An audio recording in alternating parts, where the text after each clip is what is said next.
2 spot prizes. One I think is for the easiest question. Yeah. I'll award you with the. I'm going to come back to you in 1 second, but do please. I think it's always more interesting to get questions from the floor. But the big one that sticks out for me though from those 3. Brilliantly different but kind of equally arresting case studies is when we and others should be thinking brand and when we should be thinking product. I mean, either from your own experience or to offer up a perspective for others, because that seems to be the big tension across the piece. I would say we've always got to be thinking about brand, because the two, for many years McCain kind of had some products advertising and then some brand advertising, and they said, oh, that's the brand piece of communication, this is the products. But in reality, consumers don't see it that way. It's one and the same. Every piece of communication is, wherever you see it, whatever touch point is from the brand. So actually with something like jackets, we're really excited about the possibilities, even though it's a very product-centric launch, of what it says about the brand, and actually enables them to kind of say different things about what type of brand they want to be and what their role is in people's lives. So increasingly, I think it's about kind of like finding out where you can kind of get the most out of both, whether it's a product type brief or a brand brief. Actually, how are they going to work in tandem? Yeah, I mean, it's being kind of client side, I suppose, is quite rare, isn't it? I think kind of writing an IPA was fun as well. I don't envy you guys at all. The thing that I'd say is we don't really think about one or the other separately. Everything's kind of thought of together. If you think of our brand, we're on a bit of a journey. We're gaining fantastic momentum, but everything that we're doing at the moment is very specifically behind certain products. And then the plan is that, really to become that household brand. And then, everything that we do on specific products has a very focused approach in terms of brand. Not that we can do brand activity, so to speak, at the moment. It just wouldn't work. But obviously, with all of the activity we do on individual products, what we're doing is kind of aiming that and pulling it together. So eventually, when we become that household brand, 3 to 5 years, a bit of that, then obviously we'll kind of have that greater brand equity in the UK. So they kind of go hand in hand, really, for us. I think successful brands always start by asking, why do we do what we do?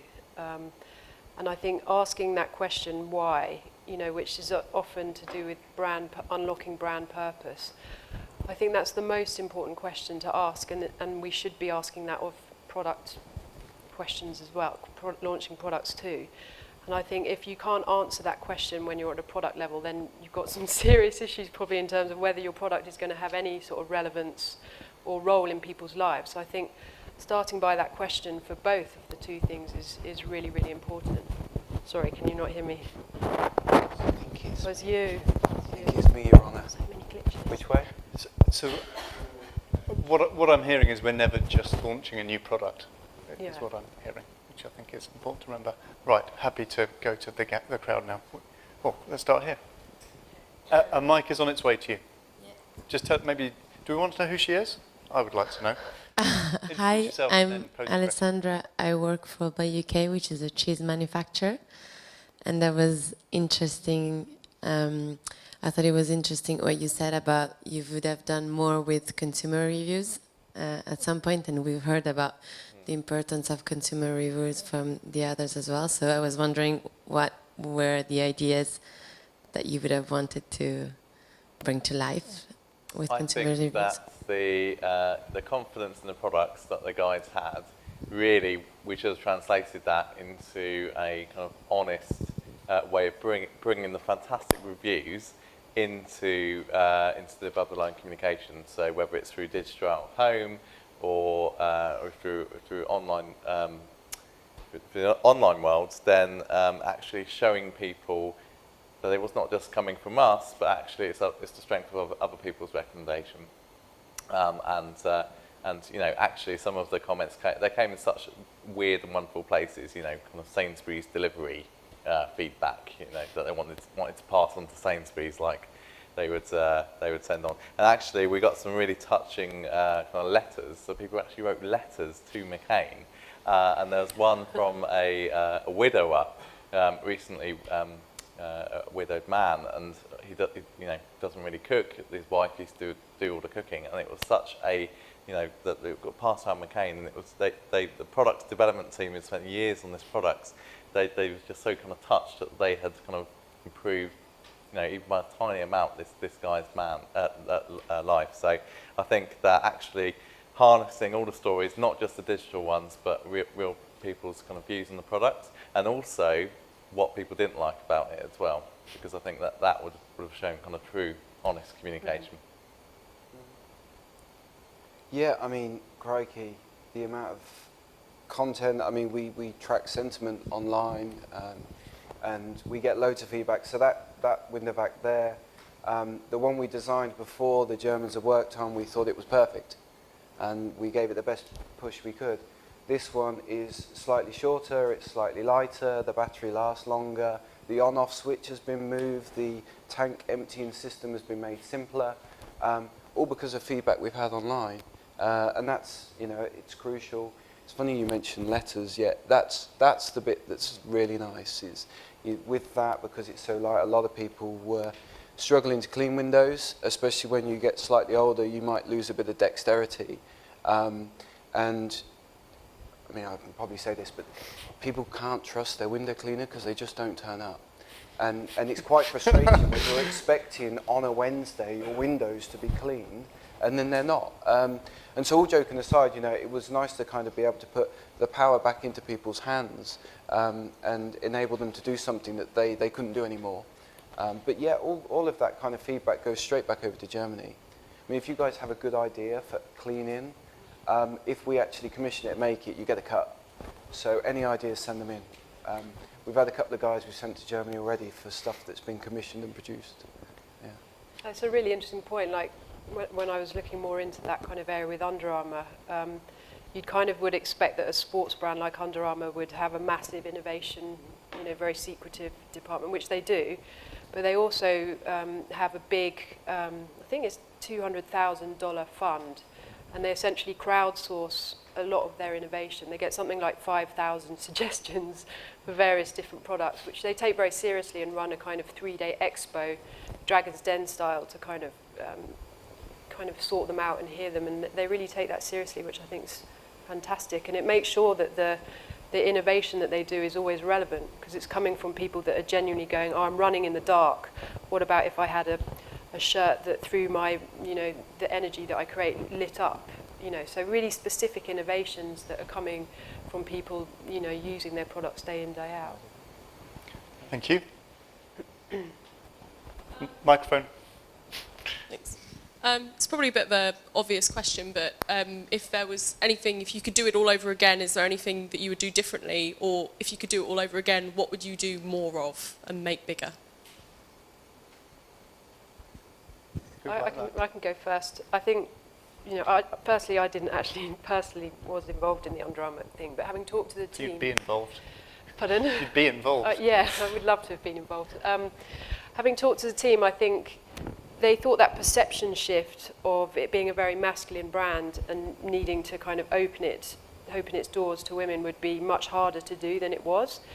And so I think the thing they said they would do is they'd then move much quicker into specific product stories, having kind of overcome that perception issue. I think they thought it would be a bigger mountain to climb, and it was actually a fairly easy one that they wished they'd followed up faster with the kind of great products that they'd developed to accommodate women. Phil, any regrets, or was it perfect? Any regrets? Quite a few, but not on the window back.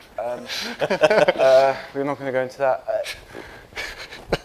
I'd like to spend more. The results were fantastic, and it is tricky. Suddenly finding more funds to be able to kind of have more of an impact. I think from a brand sort of owner point of view, the crucial bit is to kind of follow the consumer touch points right the way through the shopping basket, and coming up with a great TV advert or an advert that at least works, and digital content, etc.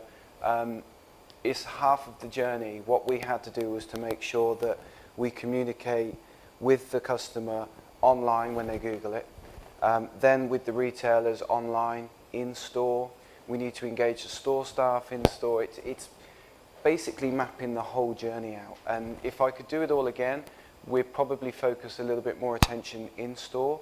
And the excitement that the store staff had, we could have leveraged that a little bit more. Is that me? And then the only other regret, radio didn't work as well as we would have liked. But to be honest, without failure, you can't move forward. Wasn't an epic fail, as the kids say, but it basically didn't work because the product is so visual. You have to see it.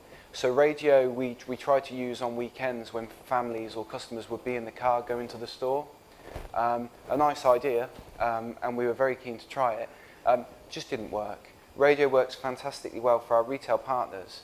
It's almost like people are groomed to listen into that bit of music Homebase have on the beginning and the end because they're going to hear what the deal is. And the same with B&Q or whomever. So I think, yeah, with us, we wouldn't put the money on radio, we'd put it back into TV. I've heard yours, Simon, so I'm going to go to another question. Name, microphone. Simon from Southpaw Agency. I had a question. Is it really, we deal with a lot of challenger clients who have got relatively smaller budgets. Sometimes they can do TV, sometimes they can't. But is it, to what extent should you spend your budget all on the launch versus sustaining sales throughout the year if memorability of a brand's supposed to be kept in mind and also hitting your annual sales targets? Should it all go on the launch, and what percentage should be saved for, say, sustained activity? That's a good question. I think actually one thing we didn't have time to talk about with the McCain launch is that, and one thing to add about how we maybe plan it a bit differently, is that although you've got one chance to launch and absolutely the first couple of weeks are so critical, it's a bit like the sort of difficult second album. Sales were so great that we were out of we had a product stock control issue. And what we really should have done is thought about the kind of long tail, what does kind of year 2 look like? Because after all of the high-fiving in the office has kind of died down, you've actually moved beyond that ability. You've launched it, you're new only once, and then you've got what are you going to talk about next? So actually, I think that this is where the kind of, especially if you've got smaller budgets, your owned channels really kind of come into play. And if you've got advocacy, we should have really been kind of planning for that and kind of amplifying it beyond the initial launch, say 2 or 3 month period. So I think it's always a difficult balancing act. That's why because there's no point kind of planning for great sustained frequency if you don't get the launch right and you haven't got a customer base to build off. But I think this is where your relationships with retailers and your kind of owned media and kind of planning that with as much or if not more meticulous detail as your paid media really comes into play. I mean, I think what Tamsin was saying earlier touched a chord with me, because sight lines get very concertinaed when you're launching, because everyone's often looking at day 1, which is, hey, the launch is over. All that hard work, pop champagne. Actually, that's the start, and there's not enough scenario planning against success or fail, actually, to adjust. So I think the discipline is probably just to look beyond the launch and then launch. I think when we're working on particularly, accounts with smaller budgets, I think the approach, we don't always take this, but is to try and say, actually, with these smaller things, you need to be more brave. So therefore, you need to be more experimental. So actually, in many cases, we actually try and section up the budget to allow for that experimentation, so that you can have one shot, but you haven't kind of put all your eggs in one basket, and you can go, actually, we can be this brave because we've also kind of siphoned off this bit here that were that not to work, we can do this. And I think that kind of buffering of risk really helps you then be braver and kind of push things more. Behind you, Connor. If we were talking multi-markets, how do you think the principles that you've all said may change for that? Would you recommend launching it at one go, or using learnings from one market to then inform the launch of the next? How do you think the model would change if it was multi-market?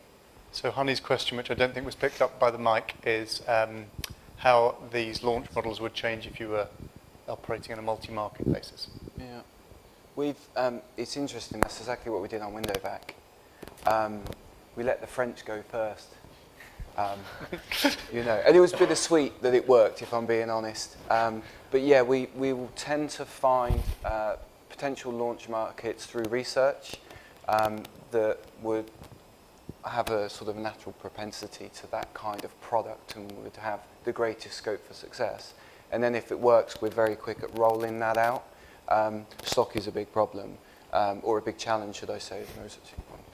But yeah, if all of a sudden we went global and it went nuts, we'd have too much stock. Not enough stock. If we went global and it didn't work, we'd have too much stock.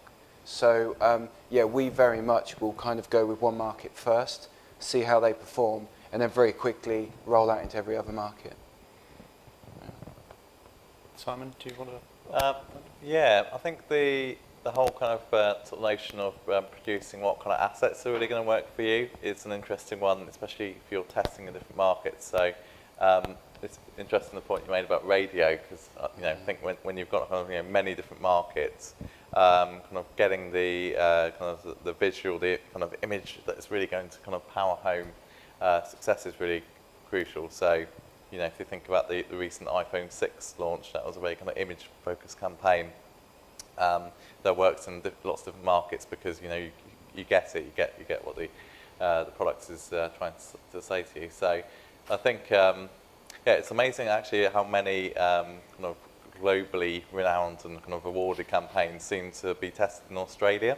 They always seems to be when McDonald's are going to test anything new, or Coca-Cola, I think with their Share a Coke campaign tested in Australia, because I think you have to kind of almost find like a test market, and then if that goes well, then you've got the confidence to really kind of ramp it up in a local expression. The other delightful moment is, of course, where you're running different copy in different markets, and yours wins. That's my favourite answer to your question, where multi-market copy is different for whatever basis, but vanity and competition, I think, are acceptable premises for doing your own thing, and sometimes you see extraordinary differences in the same products or same brands' performance according to different copy, so those can be equally sweet effectiveness learnings. I think the only thing I'd add on to that, having worked on a couple of global campaigns, is it sounds like an obvious point, but the world being how it is now with social media and the internet, I think those days of really kind of being specific in different markets, it just doesn't really work anymore, because we all just see all the same stuff, and we might be doing something really specific in a market in Africa, but people travel, they just see stuff, everything just moves so seamlessly that certainly on a brand level, I feel like those days of the kind of finessing, with different insights are kind of less relevant now, and it's more about that kind of universal insight that can work across many markets. Last couple of questions, yeah. Again, name would be great. Hi, Prizes to be won. I'm Elizabeth from agency Forever Beta. My question's mainly for Phil and Tamsin, as you had quite similar challenges in trying to attract a whole new core audience in terms of gender. And my question is, did you ever have any concerns about any potential backlash or negative implications from your core male audience? And if you did, how did you sort of plan for that? I know it was a massive concern for the team back in the States. This was such a male brand that to suddenly start using Giselle and Misty Copeland and kind of celebrating the wonderfulness of them was a massive risk. And I think the way they thought about that issue was, the thing sitting at the heart of those two pieces of communication was all about mental strength, which is a universal thing, and they felt that was a powerful enough position that obviously men can find their way in that as well. So I think that was the kind of security blanket with this approach, was being very confident that the overall mission of the brand about mental strength and I will what I want is something that is totally universal, and that actually they had a very, very positive response in terms of that kind of showing the women's take on that. Yeah, I mean we had concerns. You make a product blokes use outside and they blast stuff with, to a product that gives you effortless street-free windows in a flash. There was a big departure. what we found actually amongst our target audience, and it's a bit of a stereotype, but we've done research and it's true. There's basically quite linear job roles within the household. And so guys' jobs are lawns and bins, basically, the patio every now and again, but also the windows outdoors. So quite often we'd find that it would be a female lead in the household who'd say, look, you know, we should get this product or just go out and buy it. But then they were quite quickly passed to the guy to do the outdoors. And that was kind of sort of met, you know, not favourably for two reasons. One, I don't particularly like cleaning the outside of my windows, and neither does any bloke that we've ever met. And two, the fact that the product actually worked really, really well is kind of begrudgingly kind of now a responsibility for doing it kind of every month. But because the product works so well, the reviews that came through and the sentiment by men as well as women was so positive, it's kind of propelled the brand on for us, really. All of the reviews on different retailers' websites kind of start with, oh my God, it actually works. I thought it was a gimmick and I took a risk at 50 quid. And it just goes on and on and on. But yeah, that's kind of how we've moved on from that. But it was a concern at the start. One more. I just want to make a last-minute play for the easy question prize. So I'm Andy from 101, so I'm going to make my question very directional and one that can be answered without any words, which was, could you please utilize this horizontal window and demonstrate this incredible product? You wouldn't mind. Sorry, I've got a gammy leg. The wife's campaign for me to stop playing football on a Saturday has gained momentum somewhat. So now this does feel like QVC. I've got the mic, I've got the... If it doesn't work, I'm in trouble here.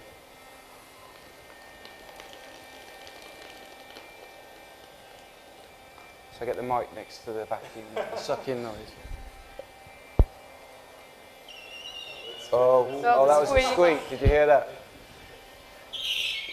There you go. You can do the... We need a bit of like white Kleenex to do the dry test, but you know. This is what happens when you put a plant in the audience. It's absolutely fantastic. You get a demo in there as well, so brilliant. It's not great radio though, is it? No, it's not. We actually did put that noise on radio, and it didn't quite work. People thought it was like a bit of a horror movie. So yeah. I'm going to give us time to award our prizes, see the film that we didn't see earlier, and let you all go out to the sunshine. Can I award your prize? Yes, please. I'm not going to give it to Andy because he works with me. And okay. That was too straightforward. So I'm going to award... well, there were two questions here, one about gender, one about the short-term versus long-term. How much should I keep behind? So that feels like a fair gender split. But the window vac, what suits the brand's purposes best, to go to a woman or a man? What's... Oh, I think there's no contest, really, is there? This... We'll go with a female question, if that's okay. So I'm afraid, Simon, you've just won a bottle of champagne.